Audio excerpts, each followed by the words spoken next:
చార్మి సినీ రంగ ప్రవేశం అనుకోకుండా జరిగింది. ఒకరోజు ఆమె స్వస్థలం ముంబైలో కాకతాళీయంగా చార్మిని చూసిన ఒక సినీ ప్రమిష్ఠకు చెందిన వ్యక్తి ఆమె తల్లిదండ్రులను సంప్రదించి నీ తోడు కావాలి, తెలుగు సినిమాలో నటించే అవకాశం కలుగజేశాడు. అది 2001. అప్పటికి చార్మి వయసు 14 సంవత్సరాలు మాత్రమే. అప్పటికే ఆమె ఇంకా స్కూల్ చదువులోనే ఉండటం వలన సెలవులో మాత్రమే నటించే షరతుపై ఆ చిత్రంలో నటించింది. తొలి తెలుగు చిత్రం అంతగా విజయం సాధించకపోయినప్పటికీ చార్మికి వెంటనే కాదల్, కిసుకిసు అనే తమిళ చిత్రంలో నటించే అవకాశం వచ్చింది.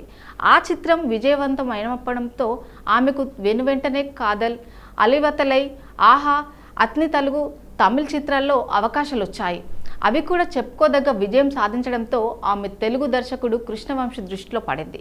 కృష్ణవంశీ తన శ్రీ ఆంజనేయం చిత్రం ద్వారా చార్మిని తెలుగు తెరకు పరిచయం చేశాడు. చార్మి కౌర్ మే 17, 1986న పంజాబ్లో జన్మించారు.